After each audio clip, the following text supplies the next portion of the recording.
धन्यवाद करना चाहता हूँ कि आज प्रभु ने मौका दिया है और कुछ मैं रख सक रहा हूँ परमेश्वर के वचन से, इसलिए प्रभु का बहुत-बहुत धन्यवाद।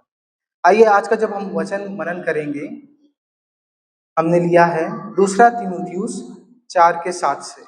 दूसरा तीमुथियुस 4 के 7 से। मैं पढ़ूँगा। मैं अच्छी कुश्ती लड़ चुका हूँ, मैंने अपनी दौड़ पूरी कर ली है, मैंने विश्वास की रखवाली की है। आइए प्रार्थना करें। धन्यवाद परमेश्वर इस वचन के लिए, धन्यवाद इस दिन के लिए परमेश्वर प्रभु। प्रभु इस समय आप मेरे द्वारा बोलिए, बातचीत कीजिए परमेश्वर, ताकि हम सब कुछ सीख सके आपके वचनों से परमेश्वर। इस वचन को प्रभु और इस कलीसिया को आपके हाथों में देते हैं। आपका अनुग्रह हम पे हमेशा बना रहे परमेश्वर। प्रभु अपने वचन के द्वारा प्रभु होने दीजिए कि हम विश्वास में आगे बढ़ सके और हमेशा आपको पकड़े रखें। इस घड़ी प्रभु सारा समय प्रभु इस कलीसिया को आपके हाथों में देते हुए यीशु मसीह के नाम से मांगते हैं, आमीन। आज जब हम परमेश्वर के वचन में से एक बहुत गंभीर और आत्मिक विषय पर मनन करने जा रहे हैं, जो बात है सताव के बीच में भी विश्वास की अच्छी दौड़ को पूरी करना। हम जिस समय में जी रहे हैं वो ऐसा समय है, खास करके आज का समय, जहां संसार तेजी से बदल रहा है। लोगों की सोच बदल रही है, मूल्यों में परिवर्तन आ रहा है और कई जगह विश्वासियों को और विश्वास करने वालों को अपने विश्वास के कारण अलग अलग प्रकार की कठिनाइयों का सामना करना पड़ रहा है। जब हम पुराना नियम देखते हैं तब हम देखते हैं दानियल के विश्वास के कारण जब उसको शेर की मांद का सामना करना पड़ा। यूसुफ के बारे में जब देखते हैं, यूसुफ ने अन्याय झूठे आरोपों को सहा। मूसा के बारे में जब हम देखते हैं, मूसा ने अपने लोग और फिरौन के विरुद्ध का सामना किया। जब नए नियम में पढ़ते हैं तब देखते हैं कि प्रेरितों ने यीशु के नाम के लिए सताव सहा।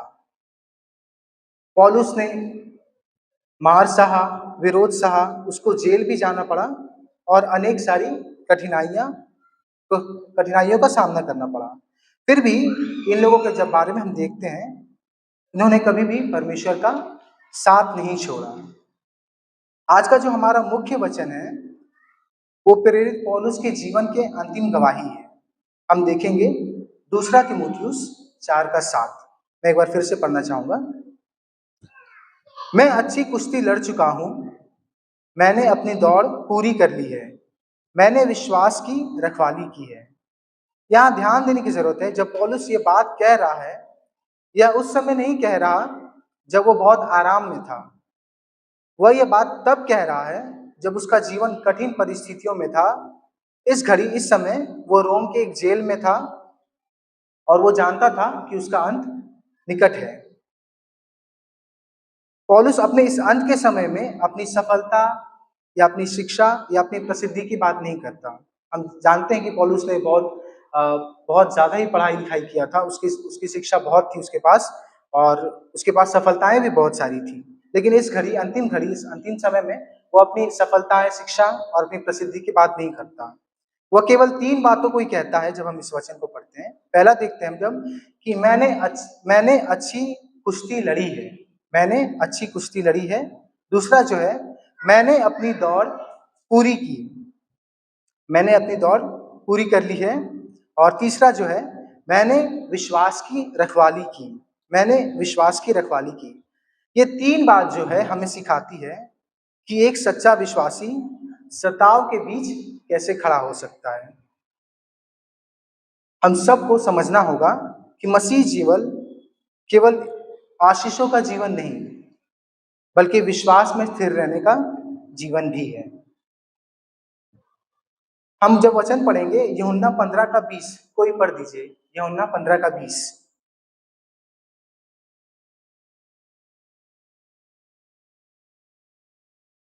तो आप पहले तो याद रखो, यदि उन्होंने तुझे सताया कि उन्होंने तेरी बात मानी। धन्यवाद अंकल। यहाँ पर हम पढ़ते हैं, जो बात मैंने तुमसे कही थी, दास अपने स्वामी से बड़ा नहीं होता, उसको याद रखो। यदि उन्होंने मुझे सताया तो तुम्हें भी सताएंगे। यदि उन्होंने मेरा मेरी बात मा- यदि उन्होंने मेरी बात मानी तो तुम्हारी भी मानेंगे। यीशु मसीह ने पहले ही बता दिया था कि उनका अनुसरण करने वालों को संसार का विरोध का सामना करना पड़ सकता है, लेकिन उन्होंने हमें एक आशा भी दी है। और ये आशा क्या है, आइए हम पढ़ेंगे। यूहन्ना 16 का 31।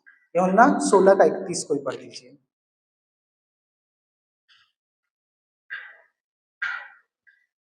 यह सुन के यीशु ने उनसे कहा, क्या तुम अब विश्वास करते हो? आगे तो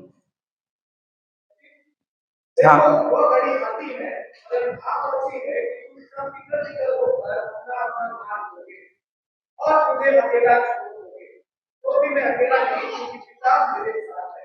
33 पढ़ दीजिए। मैंने ये बात तुमसे इसलिए कही है कि तुम्हें मुझसे शांति मिले। संसार में तुम्हें क्लेश होता है, परंतु ध्यान रखो, मैंने संसार को जीत लिया है। धन्यवाद। जब हम 33 वचन को पढ़ेंगे तब कहता है, मैंने ये बातें तुमसे इसलिए कही हैं कि तुम्हें मुझ में शांति मिले। संसार में तुम्हें क्लेश होता है, परंतु धारस बांधो, मैंने संसार को जीत लिया है। मैंने संसार को जीत लिया है। इसका अर्थ यही है कि सताव हमारी हार नहीं, सताव जो है हमारी हार नहीं। सताव के बीच भी परमेश्वर हम सबके साथ है। सताव के समय भी परमेश्वर हम सबके साथ है। आज हम यही सीखेंगे कि जब विश्वासी सताव और कठिनाइयों के बीच से गुजरता है तो उसको क्या करना चाहिए। कुछ पॉइंट के माध्यम से देखेंगे। जो पहला पॉइंट है वो है सताव के बीच आत्मिक संघर्ष में स्थिर रहना। सताव के बीच आत्मिक संघर्ष में स्थिर रहना। जब हम इस वचन को पढ़ते हैं तो पौलुस कहता है, मैंने अच्छी कुश्ती लड़ चुकी है। तो वो अपने जीवन के संघर्षों की ओर देख रहा था। यहाँ जो कुश्ती शब्द है हमें बताता है कि मसीह जीवन में एक संघर्ष होता है। यह संघर्ष मनुष्य के विरुद्ध नहीं बल्कि आत्मिक शक्तियों के विरुद्ध है। जो हमारे जीवन में संघर्ष है ये केवल मनुष्यों के विरुद्ध नहीं, लेकिन आत्मिक शक्तियों के विरुद्ध भी ये संघर्ष है। कई बार हम जो विश्वासी लोग हैं, हम कई बार ऐसा सोचते हैं कि अगर मैं परमेश्वर की इच्छा में चल रहा हूं तो मेरे जीवन में कोई समस्या नहीं है। मैं तो परमेश्वर पर विश्वास कर रहा हूँ, प्रार्थना कर रहा हूँ, वचन पढ़ रहा हूँ, हर रविवार संडे प्रभु के भवन में भी जा रहा हूँ, वचन सुन रहा हूँ, आराधना कर रहा हूँ, तो इसका मतलब मेरे जीवन में कोई समस्या नहीं आएगी, आ ही नहीं सकती है। लेकिन इसका अर्थ ये नहीं है कि हमारे जीवन में तूफान नहीं आएगी, कोई मुश्किलें नहीं आएगी, मुसीबतें नहीं आएगी। लेकिन इसका अर्थ यह है कि तूफान के बीच भी परमेश्वर हमें संभालेगा। तूफान के बीच भी परमेश्वर हमारी रक्षा करेगा, हमें संभालेगा। पौलुस का जीवन इसका सबसे बड़ा उदाहरण है। जब हम पौलुस के जीवन को देखते हैं, पौलुस का जीवन इसका सबसे बड़ा उदाहरण है। जब उसने यीशु को स्वीकार किया, जब उसने यीशु मसीह को स्वीकार किया, उसके बाद उसका जीवन आसान नहीं था। उसके बाद उसका जीवन बिल्कुल ही आसान नहीं था, बल्कि उसके सामने नए सारे संघर्ष आए, और भी कठिनाइयां और भी परेशानियां आई। जिस व्यक्ति ने पहले मसीहियों को सताया, हम जानते हैं कि पौलुस ने मसीहियों को सताया, मारा भी प्रभु यीशु मसीह के नाम के लिए। जब वही इंसान, जब वही व्यक्ति मसीह यीशु का प्रचार करने लगा तो लोग उसके भी विरोध में खड़े हो गए। लेकिन पौलुस जो है पीछे नहीं हटा। आइए देखते हैं पौलुस की क्या सारी कठिनाइयां थी और उसको किन बातों का सामना करना पड़ा। दूसरा कुरिन्थियों 11 का 24 से 27 कोई पढ़ दीजिए। दूसरा कुरिन्थियों 11 का 24 से 27।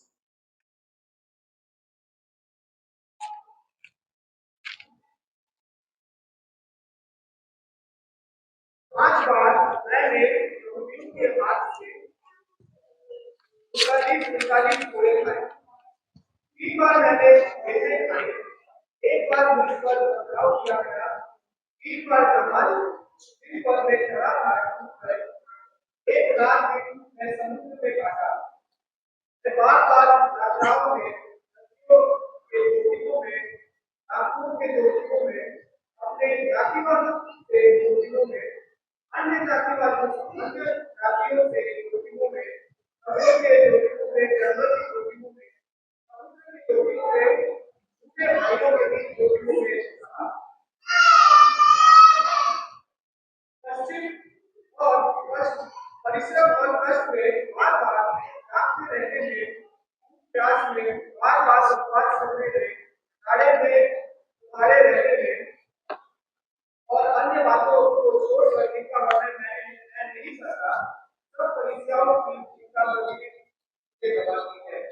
धन्यवाद। यहाँ जब हम पढ़ते हैं तो देखते हैं कि पौलुस का जीवन कैसा था जब वो मसीह में आ गया, परमेश्वर का वचन प्रचार कर रहा है, तब उसके साथ क्या-क्या हुआ। 5 बार मैंने यहूदियों के हाथ से 39 कोड़े खाए। 3 बार मैंने बेतें खाई, 1 बार मुझ पर पथराव किया गया, 3 बार जहाज जिन पर मैं चढ़ा था टूट गए, 1 रात दिन मैंने समुद्र में काटा। मैं बार-बार यात्राओं में, नदियों के जोखिमों में, डाकुओं के जोखिमों में, अपने जाति वालों से जोखिमों में, अन्य जातियों से जोखिमों में, नगरों के जोखिमों में, जंगल के जोखिमों में, समुद्र के जोखिमों में, झूठे भाइयों के बीच जोखिमों में रहा। 27 जब पढ़ेंगे, परिश्रम और कष्ट में, बार-बार जागते रहने में, भूख-प्यास में, बार-बार उपवास करने में, जाड़े में, उघाड़े में और अन्य बातों को छोड़कर जिनका वर्णन मैं नहीं करता, सब कलीसियाओं की चिंता प्रतिदिन मुझे दबाती है। जब हम ये वचन को पढ़ते हैं तो ये वचन हमें पौलुस के जीवन की वास्तविक तस्वीर को दिखाता है। अगर कोई व्यक्ति थोड़ी सी परेशानी आने पर कहता है कि मैं परमेश्वर को छोड़ दूंगा, तो हमें पौलुस के जीवन को देखना चाहिए। होता है, हमारे साथ भी कई बार होता है, जब कुछ भी परेशानी आती है, कठिनाइयां आती है, तकलीफ दुख है, हमें लगता है कि प्रभु हमें नहीं देख रहा, परमेश्वर हमें नहीं देख रहा है, मैं परमेश्वर को छोड़ दूंगा। क्यों? क्योंकि परमेश्वर तो मेरी सुनता नहीं है, परमेश्वर मुझे देखता ही नहीं है। बाकी लोगों का जीवन अच्छा है, लेकिन मेरे ही जीवन में इतनी सारी परेशानियां हैं, और अगर परेशानियां हैं तो प्रभु कहाँ है? प्रभु है तो परेशानियां क्यों हैं? अगर ये बात है तो हमें पौलुस का जीवन देखना चाहिए और ये देखना चाहिए कि इतनी मुसीबतों के बाद, और सिर्फ मुसीबत नहीं, उसके संग उसे लोगों ने मारा, उसको झूठे साक्ष्य देकर उसे फंसाया भी गया, लेकिन उसने परमेश्वर पर विश्वास रखना नहीं छोड़ा, परमेश्वर को नहीं छोड़ा, परमेश्वर को पकड़े रखा। आज के समय में जब हम देखते हैं कि बहुत सारे लोगों पर सताव हो रहा है, हम सताव पर भी काफी दिन से हम सुन रहे हैं परमेश्वर का वचन, तो आज का मुख्य वचन और जो हमें सीखने की जरूरत है कि सताव के समय भी परमेश्वर को छोड़ना नहीं, परमेश्वर को पकड़े रहना और विश्वास में दृढ़ रहना। पौलुस ने प्रभु की सेवा में अपमान सहा, जेल भी गया, मार भी खाई और अकेलापन भी सहा। उसने ये नहीं कहा कि परमेश्वर ने मुझे छोड़ दिया है। उसने जाना कि उसका संघर्ष जो है व्यर्थ नहीं है। हर इंसान का संघर्ष, हर एक परेशानियां हमेशा ये नहीं है कि वो व्यर्थ है। उसका विश्वास जो है परिस्थितियों पर आधारित नहीं था, परंतु परमेश्वर की प्रतिज्ञाओं पर आधारित था। और ये बात हमें भी सीखने की जरूरत है कि हमें परिस्थितियों के द्वारा हमें हमारा विश्वास डगमगाने नहीं देना, लेकिन हमारा जो विश्वास है परमेश्वर पर, उसकी प्रतिज्ञाओं पर आधारित होना चाहिए।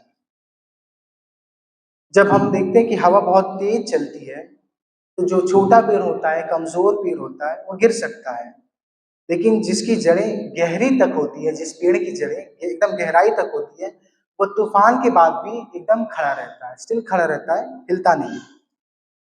जो तूफान है वो पेड़ को मजबूत नहीं करती, पेड़ को मजबूत नहीं बनाती, बल्कि उसकी जो जड़ें हैं, जो गहराई तक है, जमीन के अंदर तक है, वो उसकी गहराई को प्रकट करता है और वो बताता है कि उसके द्वारा वो पेड़ जो है इतना मजबूत है और उस तूफान में भी शांत खड़ा है, स्थिर खड़ा है।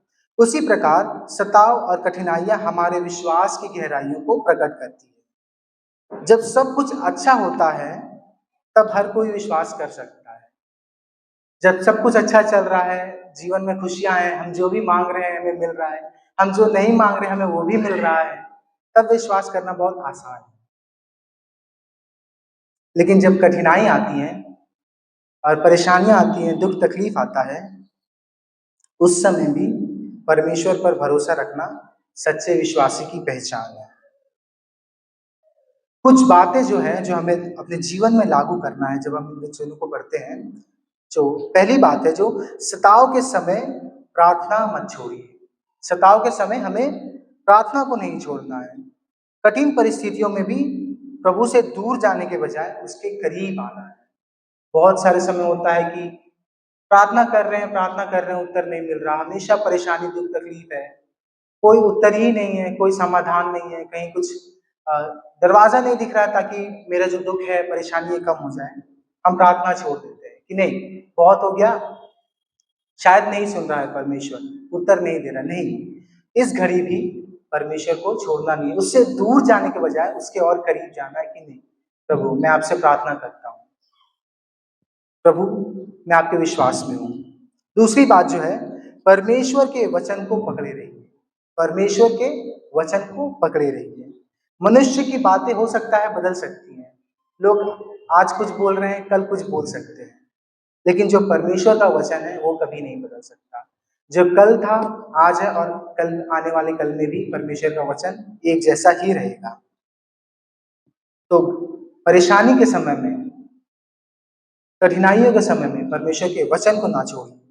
तीसरी बात जो है, क्षमा और प्रेम का मार्ग चुनिए। क्षमा और प्रेम का मार्ग चुनिए। जो लोग हमारे विरोध के करते हैं, जो लोग हमारा विरोध करते हैं, हम काफी सारे समय में भी देखते हैं बहुत लोग जो है हमारे मसीही भाई बहनों का विरोध कर रहे हैं। हम देखते हैं, हमें भी दुख होता है, कई बार गुस्सा भी आता है कि मसीही लोग कुछ नहीं बोल रहे हैं, कुछ नहीं कर रहे हैं, लेकिन हमें करने की क्या जरूरत है? हमें करना है उनके लिए प्रार्थना। बस एक ही चीज है, जब हम उनके लिए प्रार्थना कर सकते हैं, परमेश्वर हमारी प्रार्थना को सुनता है। जब हमें सताव हो रहा है, कोई हमें सता रहा है, कोई हमारे भाई बहनों को सता रहा है, हम उन व्यक्ति के लिए जो हमें सता रहे हैं उनके लिए प्रार्थना कर सकते हैं इस सताव के समय में, और परमेश्वर की आशीषों को पा सकते हैं। चौथा जो बात है हम देखेंगे, जो है परमेश्वर आपके संघर्ष को देख रहा है। हो सकता है कि लोग पीड़ा ना समझे, बहुत लोग हमारे अपने लोग हैं, बात सुनते हैं, परेशानी में हमारे साथ भी रहते हैं, लेकिन सिर्फ रहने के लिए, दिखावे के लिए, या बस सिर्फ उन्हें रहना इसलिए। हो सकता है बहुत लोग हमारी बात को ना सुने, ना समझे, लेकिन परमेश्वर हमारी बात को समझता है, हमारे सताव को समझता है, हमारे दुख, हमारे परेशानियों को समझता है। तो हमारा विश्वास जो इतना मजबूत हो कि हर एक परिस्थितियां आए, जो भी परिस्थितियां शायद बदल जाए, लेकिन हमारा विश्वास परमेश्वर में ना बदले। हमारा विश्वास ऐसा होना चाहिए। दूसरा जो बात हम देखेंगे इस वचन के द्वारा, दूसरा जो पॉइंट है वो है कठिनाइयों में भी परमेश्वर की योजना को पहचानना। कठिनाइयों में भी परमेश्वर की योजना को पहचानना। जब हम सताव और कठिनाइयों की बात करते हैं तो हमारे मन में एक प्रश्न आता है, यदि परमेश्वर हमसे प्रेम करता है और हम उसकी इच्छा में चल रहे हैं, तो फिर कठिनाइयां क्यों आती है? हमारे मन में, बहुत सारे लोगों के मन में ये प्रश्न होगा, कई बार मेरे मन में भी आया था कि अगर मैं परमेश्वर के इच्छा अनुसार चल रहा हूँ, प्रार्थना कर रहा हूँ, आराधना कर रहा हूँ, वचनों को पढ़ रहा हूँ, सुन रहा हूँ, तो मेरे जीवन में कठिनाइयां क्यों, मेरे जीवन में परेशानियां क्यों आती हैं? कई बार ऐसे हम जो विश्वासी, हम सोचने लगते हैं कि शायद परमेश्वर हमसे नाराज है या उसने मुझे छोड़ दिया है। लेकिन परमेश्वर का वचन हमें सिखाता है कि हर कठिन परिस्थितियां उसके अनुपस्थिति का प्रमाण नहीं होती। कई बार वही परिस्थिति परमेश्वर के कार्य का आरंभ होता है। कई बार जब हम दुख में, तकलीफ में, परेशानी में रहते हैं, ये नहीं है कि परमेश्वर उस समय, उस घड़ी हमारे साथ नहीं है। कई बार ऐसा होता है कि उस घड़ी के द्वारा, उस समय, उस कठिनाई के द्वारा परमेश्वर हमारे जीवन से कुछ अच्छा काम करता है, परमेश्वर के अच्छे काम की शुरुआत होती है। हम जब देखते हैं कि परमेश्वर ने इस्राएलियों को मिस्र से निकालने के बाद तुरंत प्रतिज्ञा के देश में नहीं पहुंचाया, जो उन्होंने प्रॉमिस किया था, प्रतिज्ञा लिया था कि मैं तुम्हें भेज दूंगा उस देश में, परमेश्वर ने तुरंत उस देश में इस्राएलियों को नहीं भेजा, बल्कि जंगल के मार्ग से चलाया उन लोगों को। उसी जंगल में उसने उन्हें संभाला, सिखाया और उनका विश्वास मजबूत किया। हम सब जानते हैं 40 साल तक वो लोग उस रेगिस्तान में चलते रहे, तो उसी जंगल में, उसी रास्ते में परमेश्वर ने उन सभी को संभाला, उन्हें सिखाया, उनकी जो भी जरूरतें परमेश्वर परमेश्वर ने पूरा किया और उनका विश्वास में उनको मजबूत किया। इसी प्रकार हमारे जीवन की कठिनाइयां भी हमारे विश्वास को नष्ट करने के लिए नहीं, बल्कि उसे और दृढ़ बनाने के लिए, परमेश्वर के विश्वास में मजबूत बनाने के लिए आती है। सच्चा विश्वास तब प्रकट होता है जब कठिन परिस्थितियों में भी हम कह सके कि मेरा परमेश्वर मेरे साथ है, मेरा परमेश्वर मेरे साथ है। जब हम पढ़ेंगे याकूब की पत्री 1 का 2 से 4, अगर कोई पढ़ सके तो याकूब 1 का 2 से 4।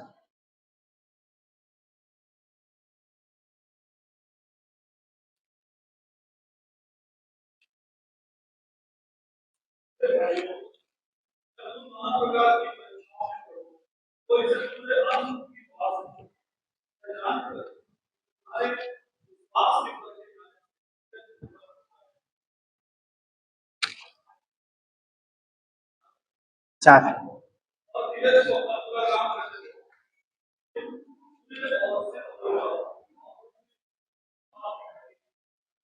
धन्यवाद अंकल।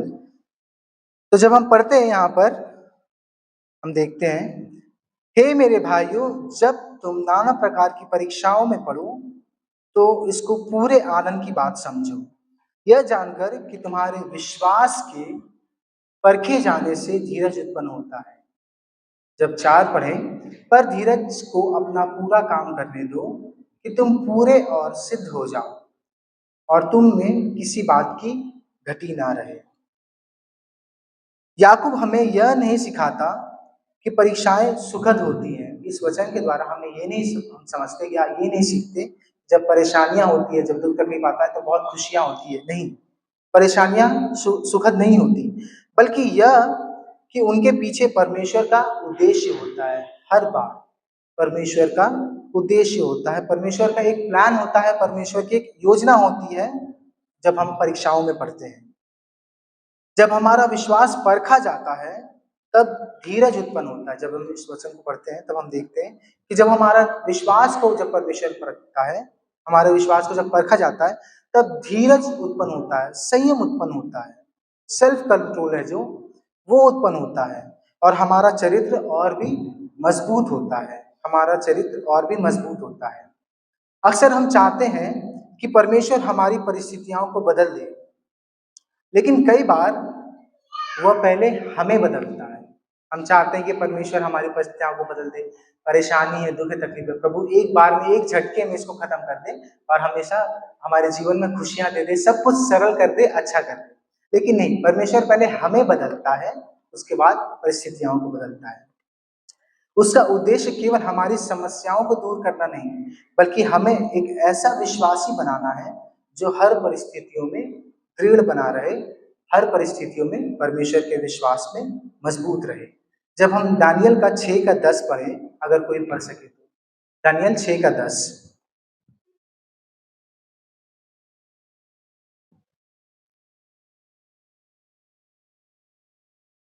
जब दानियल को मालूम हुआ कि उस पत्र पर हस्ताक्षर किया गया है, तब वह अपने घर में गया, जिसकी उपरौठी कोठरी की खिड़कियां यरूशलेम की ओर खुली रहती, और अपनी रीति के अनुसार, जैसा वह दिन में 3 बार अपने परमेश्वर के उसने देख कर प्रार्थना और धन्यवाद करता था, वैसा ही कभी करता रहा।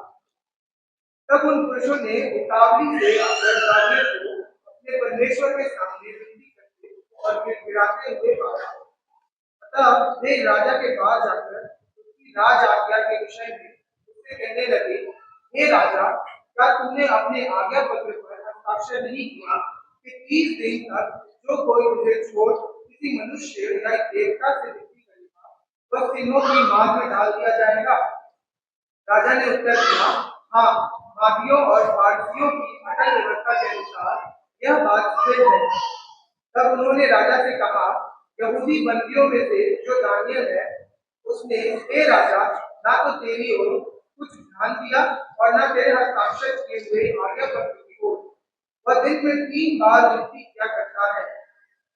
यह बात सुनकर राजा बहुत उदास हुआ और दानियल को बचाने के उपाय सोचने लगा, और सूर्य के अस्त होने तक उसे बचाने का यत्न करता रहा। तब वे पुरुष राजा के पास उतावली से आकर कहने लगे, हे राजा, यह जान रख कि नावियों और फारसियों में यह व्यवस्था है कि जो जो निषेधाज्ञा या आगे राजा का कहना है वह नहीं बदल सकते।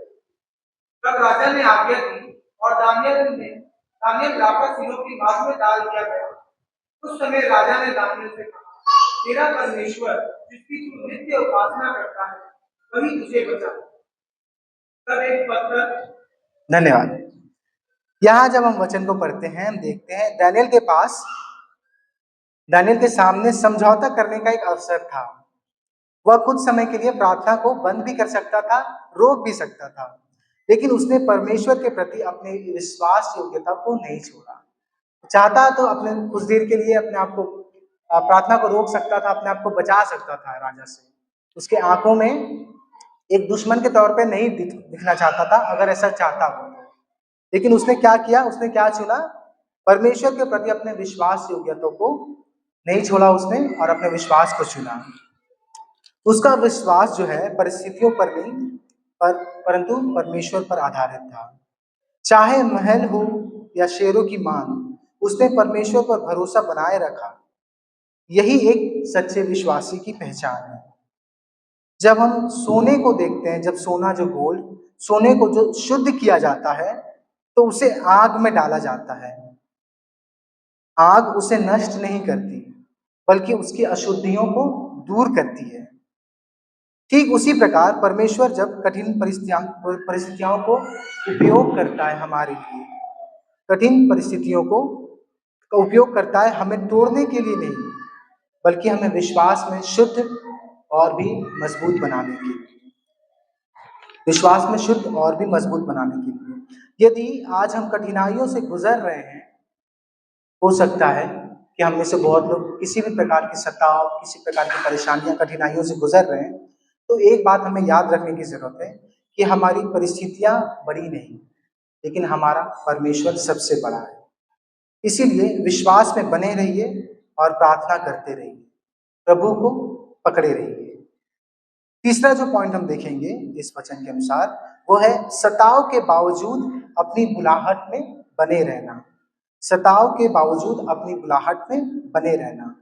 जब हम दूसरा तीमुथियुस 4:7 पढ़ते हैं तो पौलुस कहता है, मैंने अपनी दौड़ पूरी कर ली है, मैंने अपनी दौड़ पूरी कर ली है। यह वचन हमें याद दिलाता है कि मसीह जीवन केवल अच्छी शुरुआत करने का नहीं, लेकिन अंत तक विश्वास योग्य बने रहने का है। शुरुआत हो सकता है बहुत लोगों का अच्छा हो सकता है, खुशियों में हो सकता है, लेकिन अंत तक परमेश्वर के विश्वास में बना रहना ही एक सच्चे मसीही की पहचान है।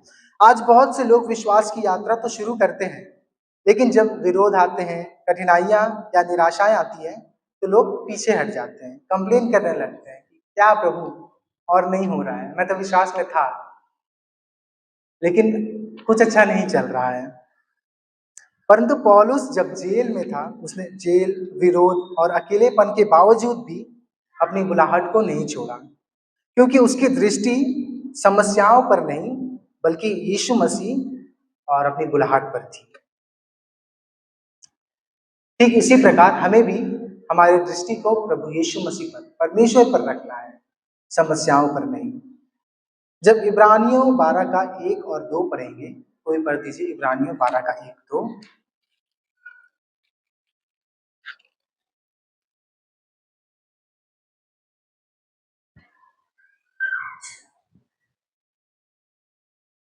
जब भी गवाहों का ऐसा बड़ा बादल को घेरे हुए है, आओ न एक रोकने वाली वस्तु और दिखाने वाले पाप करके और दौड़ जिसमें हमें पता है कि से पड़े विश्वास के करता और सिद्ध करने वाले यीशु की ओर ताकते रहे। से कुछ आनंद के लिए और उसके आगे लज्जा की चिंता ना करके परमेश्वर के सिंहासन के लायक धन्यवाद भैया। हम देखते हैं इस कारण जबकि गवाहों का ऐसा बड़ा बादल हमको घेरे हुए है, तो आओ हर एक रोकने वाली वस्तु और उलझाने वाले पाप को दूर करके वह दौड़ जिसमें हमें दौड़ना है, धीरज से दौड़े और विश्वास के कर्ता और सिद्ध करने वाले यीशु की ओर ताकते रहे, जिसने उस आनंद के लिए जो उसके आगे धरा था, लज्जा की कुछ चिंता ना करके क्रूस का दुख सहा और परमेश्वर के सिंहासन की दाहिनी ओर जा बैठा है। यह वचन है मसीह जीवन को एक दौड़ के समान बताता है। जैसे एक धावक अपने लक्ष्य पर ध्यान रखता है, वैसे ही हमारा लक्ष्य परमेश्वर को प्रसन्न करना और उसके राज्य के लिए जीवन जीना है। इस दौड़ में धैर्य भी आवश्यक है। धीरज रखना, धैर्य रखना बहुत जरूरत है इस दौड़ में। हर प्रार्थना का उत्तर तुरंत नहीं मिलता और हर परिस्थिति तुरंत नहीं बदलती। सचमुच हर प्रार्थना का उत्तर हमें तुरंत नहीं मिलता। हो सकता है कि बहुत बार मिल जाता है, लेकिन अगर नहीं मिलता है तो ये नहीं है कि परमेश्वर सुन नहीं रहा, परमेश्वर उत्तर नहीं दे रहा है। हर प्रार्थना का उत्तर तुरंत नहीं मिलता और हर परिस्थितियां तुरंत नहीं बदलती, लेकिन परमेश्वर हमें निरंतर आगे बढ़ते रहने के लिए बुलाता है। जब हमारी दृष्टि प्रभु यीशु मसीह पर रहती है तो वह हमें अंत तक बने रहने की सामर्थ्य देता है। प्रभु यीशु मसीह हमें अंत तक बने रहने की सामर्थ्य देता है। फिलिपियों 3 का 13-14 कोई पढ़ दीजिए। फिलिपियों 3 का 13-14।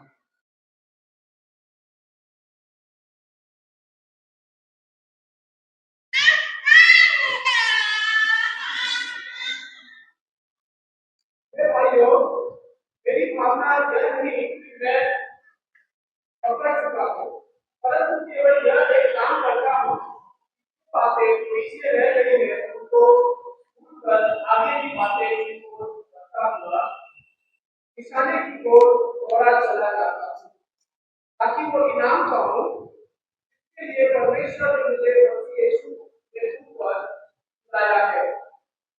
धन्यवाद। निशाने की ओर दौड़ा चला जाता हूँ ताकि वह इनाम पाऊं जिसके लिए परमेश्वर ने मुझे मसीह यीशु के ऊपर बुलाया है। जब हम 13 और 14 पढ़ेंगे तो पौलुस हमें सिखाता है कि विश्वास की दौड़ में आगे बढ़ने के लिए अतीत में अटकना नहीं है, पिछली बातों पर रुके नहीं रहना, पिछली बातों को मन में नहीं रखे रहना है। कभी कभी पुराने दुख, असफलताएं या लोगों की बातें हमें रोकने की कोशिश करती हैं, लेकिन प्रभु हमें आगे बढ़ने के लिए बुलाता है। अगर उस पर भरोसा रखें हम, तो वह हमारे अतीत से बढ़कर हमारा भविष्य बना सकता है। जब हम मैराथन रेस देखते हैं तो मैराथन में दौड़ में बहुत से लोग शुरुआत करते हैं, लेकिन अंत तक वही पहुंचते हैं जो धैर्य रखते हैं। जब रेस शुरू होता है बहुत सारे लोग शुरू करते हैं, बहुत सारे लोग एक साथ शुरू करते हैं, लेकिन अंत तक लास्ट में जाकर कुछ ही लोग पहुंच पाते हैं। वही लोग जो लोग धैर्य रखते हैं, जिनके अंदर धैर्य है, धीरज है। मसीह जीवन में भी कठिनाइयां आएंगी, लेकिन हमारी दृष्टि केवल यीशु मसीह पर रहे तो वह हमें अंत तक दौड़ पूरी करने की सामर्थ्य देगा। पौलुस अपनी दौड़ इसलिए पूरी कर पाया क्योंकि उसने कठिनाइयों को अपने लक्ष्य से बड़ा नहीं होने दिया। हमें ये याद रखने की जरूरत है कि जिसने हमें बुलाया है वही हमें अंत तक संभालेगा भी, वही हमें अंत तक संभालेगा। हमें अपनी दृष्टि प्रभु यीशु मसीह पर रखना है ताकि एक दिन हम भी पौलुस की तरह बोल सके कि मैंने अपनी दौड़ पूरी कर ली है, मैंने अपनी दौड़ पूरी कर ली है। चौथा पॉइंट जो देखेंगे इस वचन के द्वारा, सताव के दबाव में सत्य से समझौता ना करना। सताव के दबाव में सत्य से समझौता ना करना। दूसरा तीमुथियुस 4:7 में जब हम देखते हैं, पौलुस कहता है, पौलुस अपने जीवन की तीसरी गवाही देता है जो कि है, मैंने विश्वास की रखवाली की है, मैंने विश्वास की रखवाली की है। पौलुस केवल यह नहीं कह रहा है कि उसने विश्वास किया, बल्कि यह कह रहा है कि उसने अंत तक अपने विश्वास को संभाल कर रखा और उससे समझौता नहीं किया। एक विश्वासी के लिए सबसे बड़ी धरोहर उसका विश्वास ही है। धन, प्रतिष्ठा और संसार की बातें बदल सकती हैं, लेकिन परमेश्वर के विश्वास में हमें अनंत जीवन की ओर जो है परमेश्वर का विश्वास हमें लेकर जाता है। यहूदा 1:3, यहूदा 1:3 अगर कोई पढ़ लीजिए।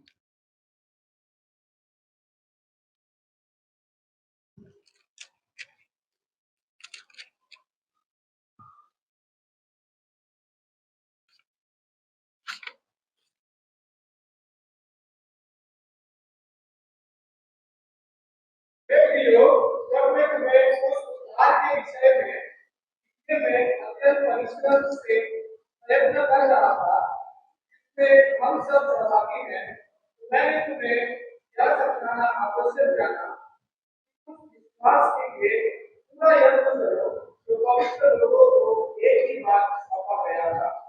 धन्यवाद भैया।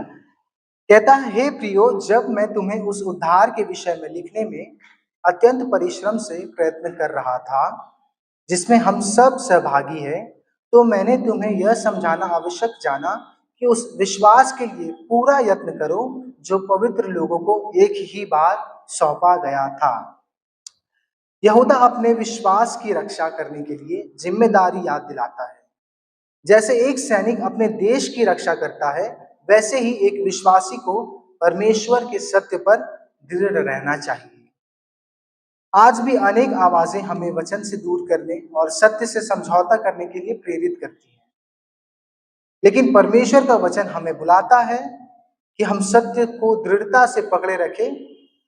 विश्वास केवल सभा तक नहीं सीमित, बल्कि पूरे जीवन का मार्ग है। केवल विश्वास एक जगह तक नहीं, केवल संडे सर्विस नहीं, केवल रविवार आराधना नहीं, केवल घर के प्रार्थना के समय नहीं, लेकिन पूरे जीवन तक, अंत के समय तक हमारे जीवन का मार्ग है परमेश्वर का विश्वास। हम जब दानियल 3 का 17 और 18 पढ़े, कोई पढ़ दीजिए दानियल 3 का 17-18।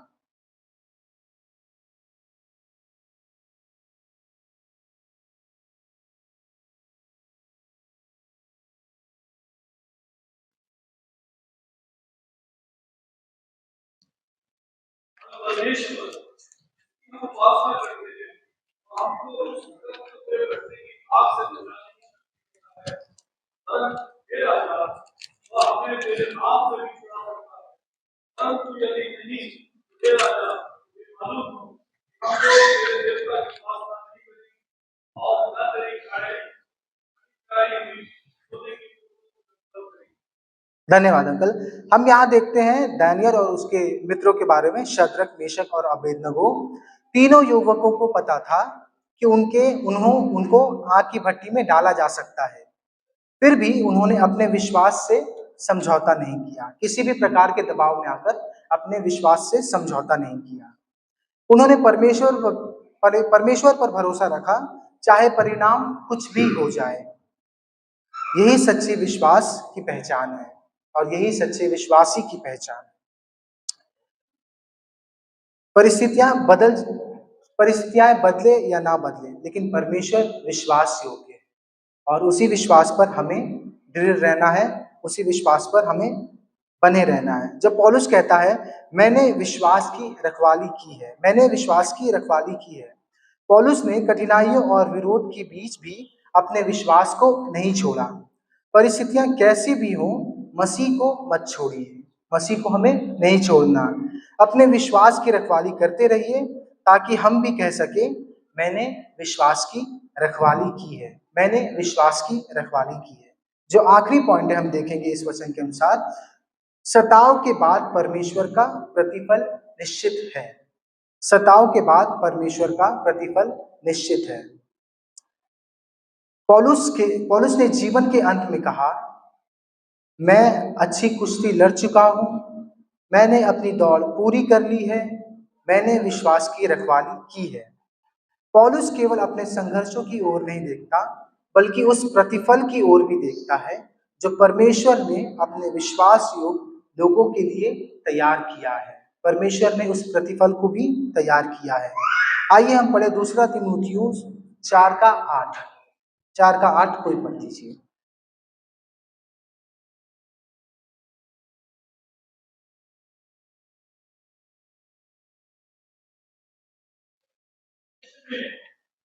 तेरे लिए धर्म का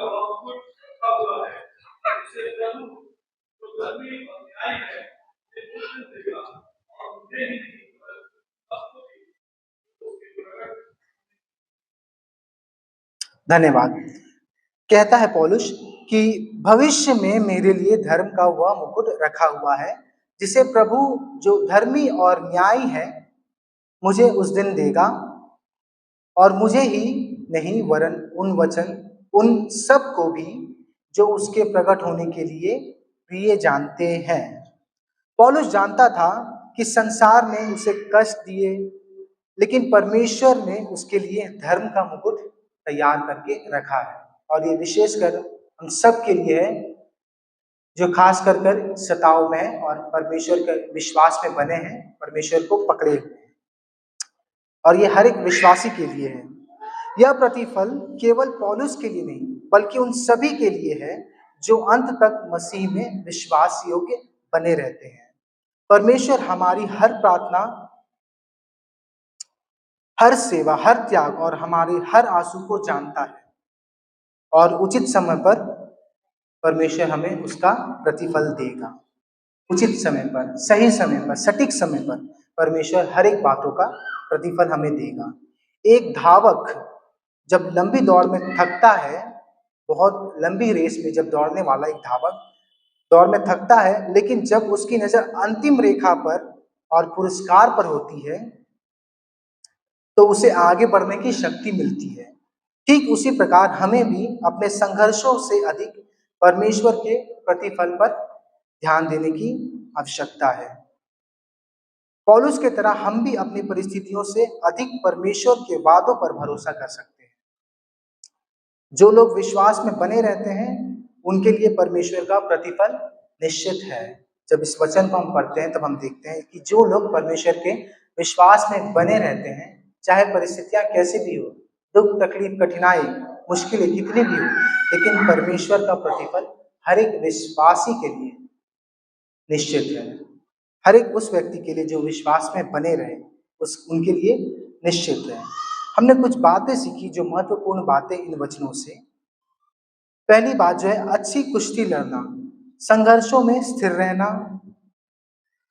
दूसरी बात, सताव को विश्वास की मजबूती बनने देना। जब भी सताव आ रहा है लेकिन उसमें परमेश्वर के विश्वास में खुद को मजबूत बनने देना। तीसरी बात, अपनी दौड़ पूरी करना, अंत तक विश्वास योग्य बने रहना। चौथी, विश्वास की रखवाली करना, किसी भी दबाव में सत्य से कभी समझौता नहीं करना। और पांचवी जो बात है, परमेश्वर के प्रतिफल को याद रखना, परमेश्वर के प्रतिफल को याद रखना।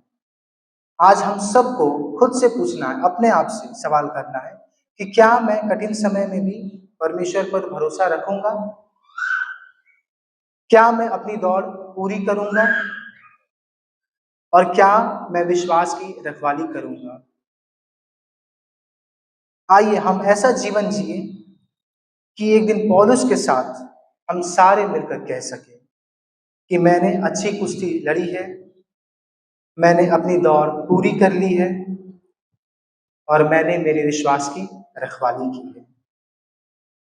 इस समय हम सब अपने अपने लिए प्रार्थना करें कि परमेश्वर हमें हर परिस्थितियों में अपने विश्वास में मजबूत करे। और अंतिम प्रार्थना के लिए मैं पास्टर जी को बुलाना चाहूँगा।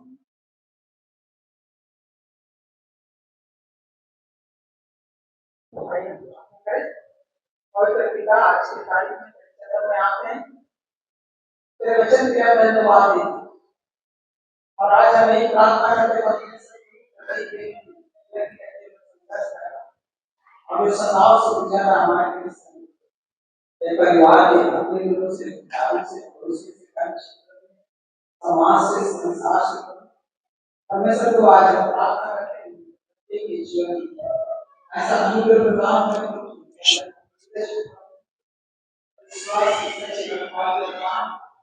और परमेश्वर करो मेरे साथ चलने वाले उन्हें भी दया कर सकते आप उन्हें मजबूत और परमेश्वर को आज प्रार्थना करें, भारतीय विश्वास पे करने का प्रदान और परमेश्वर प्रभु ईश्वर के स्वामी और दृढ़ता और समर्पण का अनुग्रह प्रदान कर तेरे आत्मा के द्वारा अद्वितीय समझ देते हैं परमेश्वर प्रभु सब बातों में इस प्रकाश अपने आचरण को बनाया ऐसा करके आज के वचन के अनुसार मैं सबको विश्वास की रखवाली करने की जो भी और परमेश्वर प्रभु हम आपका विशेष महसूस इच्छा करते हैं संघर्ष में इस स्वभाव की तेरे वचन के अनुसार हम विश्वास में यीशु के नाम के नाम आमीन। और तेरे परमेश्वर पिता आपसे लेकर आमीन।